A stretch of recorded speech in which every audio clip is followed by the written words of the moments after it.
PSL 2025 का पहला nail biter.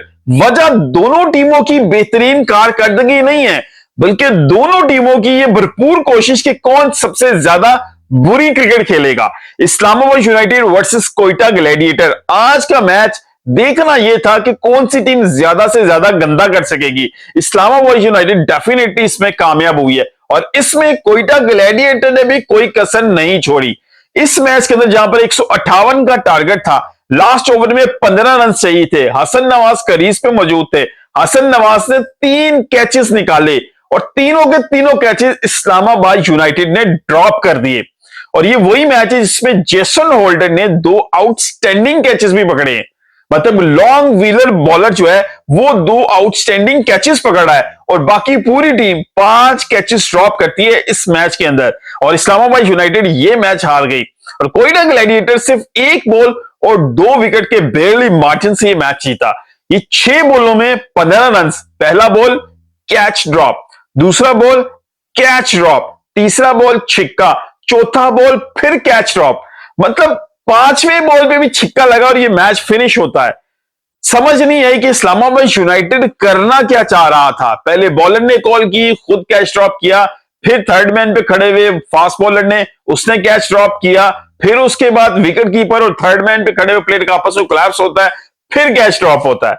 मतलब पूरे मैच के अंदर अगर बात करें, इतने अप्स एंड डाउन्स रहे हैं कि अभी लग रहा था मैच कभी इस्लामाबाद यूनाइटेड के फेवर में है, कभी लग रहा था कोयटा ग्लैडिएटर की फेवर में है। इस्लामाबाद यूनाइटेड ने जब पहले बैटिंग की, पहले 6 ओवर में अच्छी खासी बैटिंग चली, लेकिन फिर 91 पे 6 आउट हुए। एक टाइम पे लगा कि इस्लामाबाद 200 प्लस करेगा, फिर एक टाइम वो आ गया कि इस्लामाबाद लग रहा था कि 120-25 भी नहीं करेगा। 91 पे 6 और वहां पर नवाज की आउटस्टैंडिंग 49 रन की इनिंग्स की बदौलत इस्लामाबाद यूनाइटेड 157 तक पहुंचता है और उसके कंपैरेटिवली उसमें राना फहीम अशरफ ने 4 आउटस्टैंडिंग आउट भी किए। अब उसके ही ऑपोजिट में जब कोयटा ग्लैडिएटर ने बैटिंग स्टार्ट की तो अर्ली ऑन विकेट्स मिलना शुरू हो गई इस्लामाबाद यूनाइटेड को और साथ साथ विकेट्स मिलती भी नहीं, लेकिन बॉलर्स ने इस तरह रन्स दिए कि कोयटा ग्लैडिएटर साथ साथ रन्स भी बटोरता रहा। कभी जो है आपको हसन नवाज मारते हुए नजर आ रहे थे, कभी कोई प्लेयर आता था वो ठोकना शुरू कर देता था।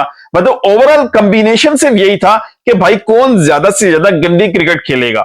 मतलब इस मैच का आखिरी ओवर तक जाना और फिर उस ओवर में जहां पर 8 आउट हो चुके हों और हसन नवाज जैसा बैट्समैन खड़ा। अच्छा, हसन नवाज की भी सुन लीजिए। अब हसन नवाज, मेरी समझ आई भाई इसकी बैटिंग टेक्निक क्या है। न्यूजीलैंड में इसको देखा, ये हर बॉल को outside the off stump mid of की तरफ से और एक्स्ट्रा कवर की अंदर से मारने की कोशिश करता। फास्ट बॉलर को भी इनसाइड आउट मारने की कोशिश करता था। अब न्यूजीलैंड में इसने ये क्रिकेट खेली। अब पाकिस्तान में अब ये अंदर से, मतलब जो आउटसाइड द ऑफ स्टंप भी बॉल है उसको भी खींच के इस ओवर के अंदर मिड विकेट या मिड ऑन की तरफ खींचने की कोशिश कर रहा था, जिसकी वजह से 3 कैचेस भी निकले। अब यही शॉट अगर ये इन शॉट्स को एक्स्ट्रा कवर में या मिड ऑफ के ऊपर से मारता तो भाई वहां पे रन होते। मतलब मेरी समझ में नहीं आई कि भाई ये क्या चीज है। सिर्फ लकी है ये बंदा, इसने पाकिस्तान की तरफ से खेलते हुए न्यूजीलैंड में भी फास्टेस्ट सेंचुरी स्कोर की पाकिस्तान की तरफ से, और अब आज का मैच भी इसने, मुझे लगता है प्योरली लकीली ये मैच जो है कोयटा ग्लैडिएटर जीता है। जबकि इस्लामाबाद यूनाइटेड ने इतनी गंदी क्रिकेट खेली है कि यार 3 कैचेस एक ओवर में, लास्ट ओवर में, जहां पर आपको 15 रन चाहिए डिफेंड करने के लिए और आप 8 खिलाड़ी आउट कर चुके हो और वहां पर एक ही बैट्समैन खड़ा था हसन नवाज और उसी के 3 कैचेस ड्रॉप कर दिए गए। और इस मैच में इस्लामाबाद यूनाइटेड ने पहले इनिंग्स में 59 डॉट बॉल्स खेले। ये बहुत बड़ा कंसर्न है। मैं पहले भी जब पाकिस्तान टीम खेलती है तब भी मैं डॉट बॉल्स पे इसी तरह की बात करता हूं कि भाई T20 में अगर आप 20-25 से ज्यादा डॉट बॉल्स खेलते हैं तो ये क्राइम है। 20-25 डॉट बॉल्स अभी भी अगर देखेंगे 30 डॉट बॉल्स भी खेलते और ये 59 में से 19 रन भी सिंगल्स में कन्वर्ट होती डॉट बॉल्स तो 157 और 19 रन और एड अप होते तो भाई साहब ये 176 का 7 का टारगेट बनता। तो ये बात कहां चली जाती। यही इंग्लिश कमेंटेटर ने भी यही बात की कि 59 डॉट बॉल्स खेलना ये समझ से बाहर है। और जबकि कमेंट्री में बैठे उर्दू कमेंट्री में सलमान बट कहते हैं कि सिचुएशन को देखना है, भाई नहीं देखना। यही साइड माइंडसेट चेंज करना है कि अगर दूसरे एंड पे विकेट्स गिर रही है लेकिन आपने अपने फ्लो में रहना है।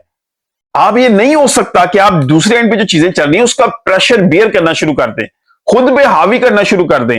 आप अंदर क्रीज पे खड़े हैं, अपने रन्स करने हैं, अपने फ्लो में करने हैं।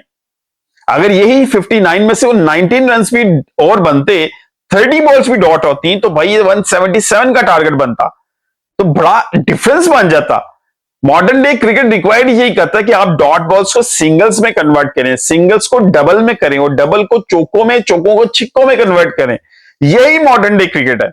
अगर आप इस तरह नहीं करेंगे तो मॉडर्न क्रिकेट से पाकिस्तान टीम बहुत दूर है। यही प्रॉब्लम है। बाबर आजम की भी यही प्रॉब्लम है। कल बाबर आजम की टीम पेशावर जलमी जीत गई है मैच, लेकिन वो जीती ही किस दूसरे प्लेयर की वजह से, जो सामने खड़ा था। मास सदाकत की वजह से वो मैच जीते हैं, जिसने 38 बॉल्स में 54 रन की आउटस्टैंडिंग इनिंग खेली है। अगर वो ना खेलते तो बाबर आजम फ्लॉप हो जाते। ये मैं बड़ा क्लियरली बता रहा हूं। बाबर आजम खुद एडमिट कर रहे हैं कि भाई मेरे से रन्स नहीं हो रहे थे, मुझसे शॉट नहीं लग रही थी, लेकिन मास ने जिस तरह की क्रिकेट खेली उसके बाद मुझे भी कॉन्फिडेंस आया और मुझे भी शॉट्स मेरे लगना शुरू हो गए। तो भाई जिसका डेब्यू था, जो बड़ी स्टेज पे पहली दफा खेल रहा था, वो इतना फ्लुएंटली खेल रहा था और एक इतना बड़ा बैट्समैन वो फंसा हुआ था। तो ये बड़ी क्लियर बात है कि पाकिस्तान क्रिकेट में जो माइंड सेट है ना, ये चेंज करने की जरूरत है। सॉरी टू से सलमान, जो है ना सलमान, बट जो आपने बात की ना भाई, वो यहां पर मॉडर्न डे क्रिकेट में नहीं सूट करती, नहीं एक्सेप्टेबल नहीं है। आपको रन्स बनाने हैं, जो डॉट बॉल्स है ना, आपको उनको सिंगल में कन्वर्ट करना है। आपको मैक्सिमम 20 से 25 डॉट बॉल्स खेली जा सकती हैं किसी भी एक T20 गेम के अंदर। अगर इससे ज्यादा खेली जाती है तो आप क्राइम कर रहे हैं।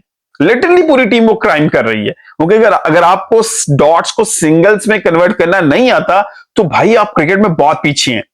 मॉडर्न डे क्रिकेट में जहां पर हम एग्जीक्यूट करते हैं, यॉर्कर्स को छिक्के में कन्वर्ट करने की कोशिश की जाती है, तो ये वाकई क्राइम है। और इस्लामाबाद यूनाइटेड ने आज वो किया। फिर भी नवाज की बदौलत, 49 रन की उसकी अमेजिंग इनिंग की बदौलत ये 157 पे पहुंचते हैं। और राना फहीम अशरफ ने अच्छी 4 विकेट्स ली, लेकिन उसके जवाब में फिर हसन नवाज थे उधर से, जिसने 64 रन की इनिंग खेली और वो भी लकी रहे कि उस ओवर में 3 चांसेस मिलने के बावजूद जाके उन्होंने फिर ये मैच फिनिश किया। और इस्लामाबाद यूनाइटेड, मेरी समझ में नहीं आज उनको क्या हुआ। उनका कप्तान इंजरी की बदौलत जो है शदाब, वो बाहर बैठे हुए थे।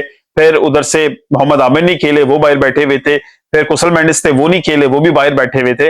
इंजरीज थोड़ी सी नजर आई थी दोनों साइडों पर, लेकिन ये इंपॉर्टेंट गेम थी। कोयटा इस मैच को जीतने के बाद 11 पॉइंट्स के साथ टेबल पे टॉप पे मौजूद है।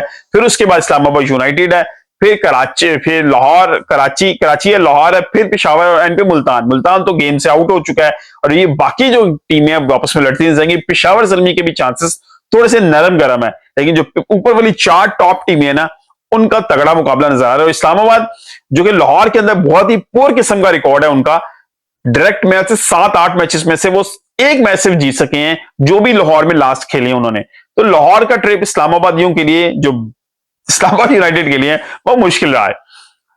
आपकी राय कमेंट की जरूर बताइएगा। मिलते हैं किसी वीडियो से, अपना बहुत ख्याल रखिएगा। अल्लाह हाफिज।